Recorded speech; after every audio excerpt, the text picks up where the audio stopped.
मीठे बच्चे, तुम्हें तन मन धन से सच्ची रूहानी सेवा करनी है। रूहानी सेवा से भारत गोल्डन एज बन जाएगा।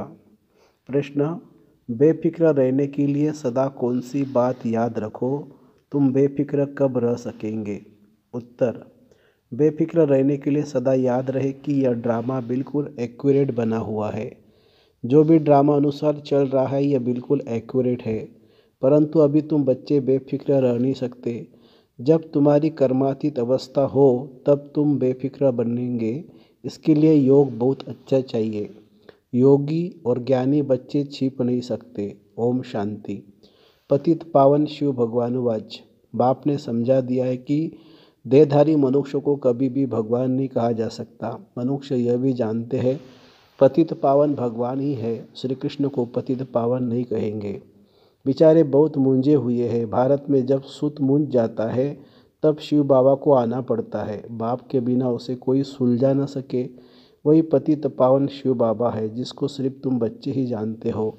सो भी नंबरवार पुरुषार्थ अनुसार भल यहाँ बैठे हैं, रोज़ सुनते हैं तो भी ध्यान में यह नहीं आता है कि हम शिव बाबा के पास बैठे हैं, वह हम इनमें विराजमान है, हमको पढ़ा रहा है, हमको पावन बना रहे हैं, युक्ति बतला रहे हैं। तुम स्वदर्शन चक्रधारी बन रचता और रचना की नॉलेज पाकर काम को जीत जगत जीत बनते हो, तो वह बाप पतित पावन भी ठहरा, नई रचना का रचता भी ठहरा। अभी बेहद का राज्य पाने के लिए तुम पुरुषार्थ करो। हर एक समझते हैं कि हम शिव बाबा से राज्य भाग्य ले रहे हैं। यह भी यथार्थ रीति समझ नहीं सकते। कोई थोड़ा जानते, कोई तो बिल्कुल ही नहीं जानते। शिव बाबा तो कहते हैं पतित पावन मैं हूँ। मेरे से अगर कोई आकर पूछे तो मैं अपना परिचय दे सकता हूँ। तुमको भी तो बाप ने अपना परिचय दिया है न। शिव बाबा कहते मैं साधारण तन में प्रवेश करता हूँ। यह साधारण तन है, झाड़ के अंत में खड़ा है, पति दुनिया में खड़ा है, फिर नीचे तपस्या कर रहे हैं। इनको भी तपस्या शिव बाबा सिखला रहे हैं। राजयोग शिव बाबा सिखाते हैं। नीचे आदि देव, ऊपर में आदि नाथ। तुम बच्चे समझा सकते हो हम ब्राह्मण शिव बाबा की संतान हैं। तुम भी शिव बाबा के बच्चे हो, परंतु जानते नहीं हो भगवान एक है, बाकी सब ब्रदर्स है। बाप कहते मैं अपने बच्चों को ही पढ़ाता हूँ। जो मुझे पहचानते हैं उन्हों को ही पढ़ाकर देवता बनाता हूँ। भारत ही स्वर्ग था, अब नरक है। जो काम को जीतेगा वही जगत जीत बनेगा। मैं गोल्डन वर्ल्ड की स्थापना कर रहा हूँ। अनेक बार यह भारत गोल्डन एज में था, फिर आयरन एज में आया। ये कोई भी जानते नहीं। रचिता और रचना के आदि मध्य अंत को कोई जानते नहीं है। मैं नॉलेजफुल हूँ। यह है एब ऑब्जेक्ट। मैं इनके साधारण तन में प्रवेश होकर नॉलेज देता हूँ। अब तुम भी पवित्र बनो। इन विकारों को जीतने से तुम जगतजीत बनेंगे। ये सब बच्चे पुरुषार्थ कर रहे हैं, तन मन धन से रूहानी सेवा करते हैं, जिस्मानी नहीं। इनको स्पिरिचुअल नॉलेज कहा जाता है। यह भक्ति नहीं है। भक्ति का युग है द्वापर कलयुग, जिसको ब्रह्मा की रात कहा जाता है, और सतयुग त्रेता को ब्रह्मा का दिन कहा जाता है। कोई गीता पाठी आए तो उनको भी समझाएंगे गीता में भूल है। गीता किसने सुनाई? राजयोग किसने सिखाया? किसने कहा है काम पर जीत पाने से तुम जगतजीत बन जाएंगे? ये लक्ष्मी नारायण भी जगतजीत बने हैं ना। इनके 84 जन्मों का राजभेद समझाए। कोई भी हो नॉलेज लेने के लिए तो यहाँ आना पड़ेगा ना। मैं तो तुम बच्चों को पढ़ाता हूँ, परंतु तुम्हारे में भी कोई इतना नहीं समझते हैं, इसलिए गायन है कोटों में कोई। मैं जो हूँ जैसा हूँ, कोई यह 5% भी नहीं जानते। तुम्हें बाप को जानकर पूरी रीति याद करना है। माँ में कम याद क्यों नहीं करते हो? कहते हैं बाबा याद भूल जाती है। अरे तुम बाबा को याद नहीं कर सकते हो? यूँ तो बाप समझते हैं यह मेहनत का काम है, फिर भी पुरुषार्थ कराने के लिए पंप करते रहते हैं। अरे जो बाप तुमको शिव सागर में ले जाते हैं, विश्व का मालिक बनाते हैं, उनको भूल जाते हो? माया भुलाएगी भी जरूर, टाइम लगेगा। ऐसे भी नहीं कि माया को भुलाना ही है इसलिए ठंडे होकर बैठ जाओ। नहीं, पुरुषार्थ जरूर करना है, काम पर जीत पानी है। माँ में कम याद करो तो विकर्म विनाश होंगे। जैसे तुम बच्चों को बोलता हूँ वैसे कोई भी बड़े से बड़ा जज आएगा उनको भी बाप बोलेंगे ना बच्चे, क्योंकि मैं तो ऊँच से ऊँचा भगवान हूँ, ऊँचे से ऊँची पढ़ाई में ही पढ़ाता हूँ। प्रिंस प्रिंसेस पद पाने के लिए बाप कहते हैं मैं इनको पढ़ा रहा हूँ। यह फिर श्री कृष्ण बनते हैं। ब्रह्मा सरस्वती वही फिर लक्ष्मी नारायण बनेंगे। यह प्रवृत्ति मार्ग चला आता है। निवृत्ति मार्ग वाले राजयोग सिखला न सके। राजा रानी दोनों चाहिए। विलायत में जाकर कहते हैं हम राजयोग सिखलाते हैं, परंतु वह तो सुख को कागबिष्टा के समान कहते हैं।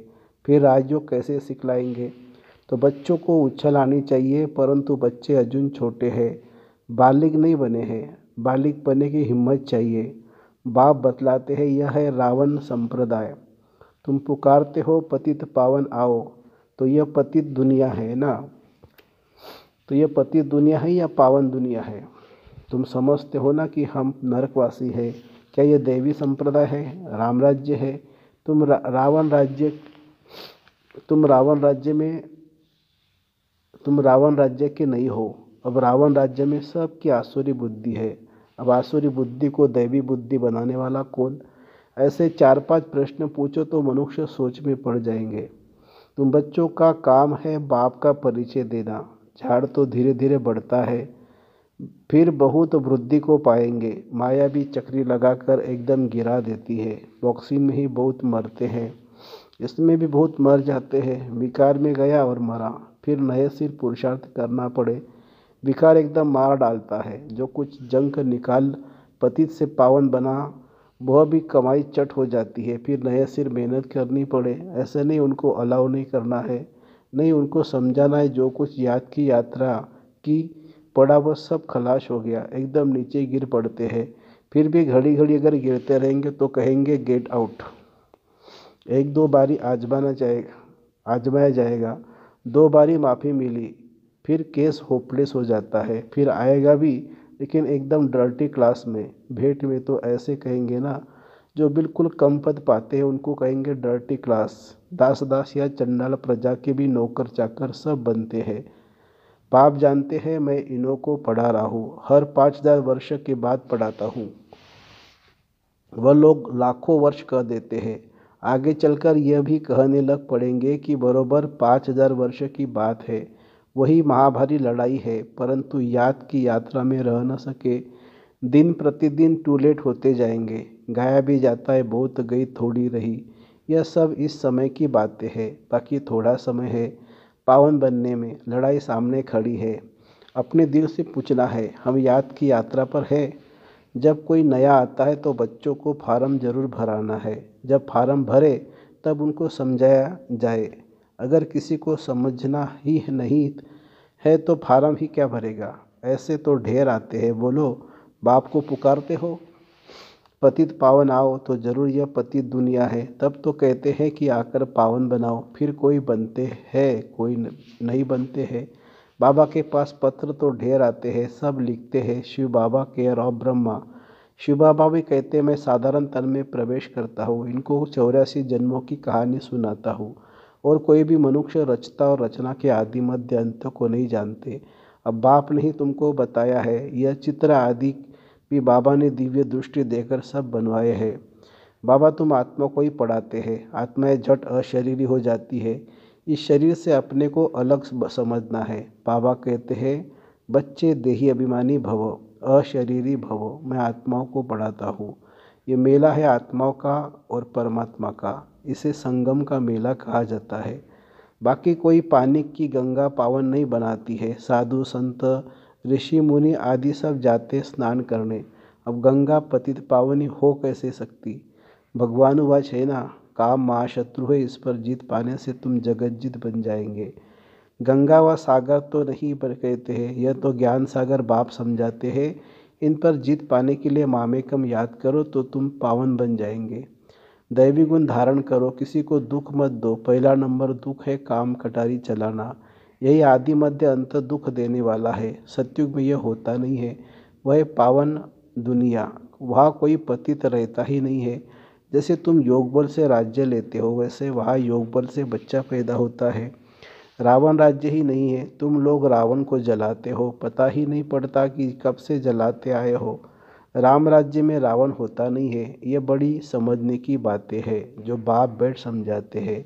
समझाते तो बहुत अच्छा है, परंतु कलब कलब जो जितना पढ़े हैं उतना ही पढ़ते हैं। पुरुषार्थ से सारा मालूम पड़ जाता है। स्थूल सेवा की भी सब्जेक्ट है। मनसा नहीं तो वाचा कर्मणा। वाचा तो बहुत सहज है, पहले है मनसा अर्थात मनमना भव, याद की यात्रा में रहना। अपने को आत्मा समझ बाप को याद करना है, बाबा से शिक्षा लेनी है। बहुत है जो बाप को याद नहीं कर सकते। ऐसे नहीं कहेंगे कि ज्ञान को याद नहीं कर सकते, माँ कम याद नहीं कर सकते। याद नहीं करेंगे तो ताकत कैसे मिलेगी। बाप सर्वशक्तिवान है, उनको याद करने से ही शक्ति आएगी।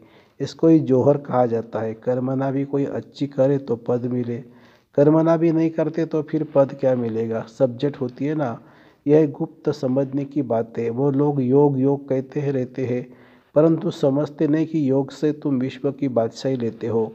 योग बल से ही वहाँ बच्चा पैदा होता है, यह भी किसी को पता नहीं है। तुमको समझाया जाता है, फिर भी आधा कल्प के बाद तुम माया के मुरीद बन जाते हो। फिर माया तुमको अभी भी नहीं छोड़ती। अब तुमको शिव बाबा के मुरीद बनना है, कोई भी देहधारी का मुरीद नहीं बनना है। बहन भाई भी अब कहा जाता है पवित्र बनने के लिए। फिर तो इससे भी ऊपर जाना है, भाई भाई समझना है। भाई बहन की दृष्टि भी नहीं।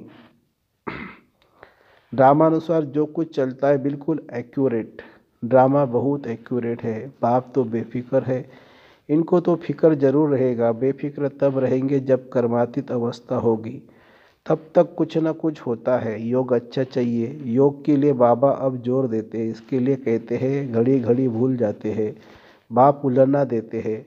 जो बाप तुमको इतना खजाना देते हैं उनको तुम भूल जाते हो। बाप जानते हैं किसमें ज्ञान है किसमें नहीं है। ज्ञानी कभी छिपा नहीं रहेगा, वह झट सर्विस का सबूत देगा। तो यह सब समझने की बातें हैं। अच्छा, मीठे मीठे सिखिलते बच्चों प्रति माता पिता बाप दादा का याद प्यार और गुड मॉर्निंग। रूहानी बाप की रूहानी बच्चों को नमस्ते। हम रूहानी बच्चों की रूहानी माता पिता बाप दादा को याद प्यार, गुड मॉर्निंग और नमस्ते बाबा नमस्ते। धारणा के लिए मुख्य सार। माया की बॉक्सिंग में हार नहीं खानी है। पुरुषार्थ में ठंडा हो बैठ नहीं जाना है। हिम्मत रख सेवा करनी है। यह ड्रामा एक्यूरेट बना हुआ है, इसलिए किसी भी बात का फिक्र नहीं करना है। कर्मातीत अवस्था को पाने के लिए एक बाप की याद में रहना है, किसी देहधारी का मुरीद नहीं बनना है। वरदान। श्रीमद् प्रमाण सेवा में संतुष्टता की विशेषता का अनुभव करने वाले सफलता मूर्त भवो। कोई भी सेवा करो, कोई जिज्ञासु आवे या नहीं आवे, लेकिन स्वयं स्वयं से संतुष्ट रहो। निश्चय रखो कि अगर मैं संतुष्ट हूँ तो मैसेज काम जरूर करेगा। इसमें उदास नहीं हो। स्टूडेंट नहीं बढ़े कोई हर्जा नहीं। आपकी हिसाब किताब में तो जमा हो गया और उन्हों को संदेश मिल गया। अगर स्वयं संतुष्ट हो तो खर्चा सफल हुआ। श्रीमद् प्रमाण कार्य किया तो श्रीमद् को मानना, यह भी सफलता मूर्त बनना है। स्लोगन है, असमर्थ आत्माओं को समर्थी दो तो उनकी दुआएं मिलेगी। असमर्थ आत्माओं को समर्थी दो तो उनकी दुआएं मिलेगी। अच्छा, ओम शांति शांति शांति।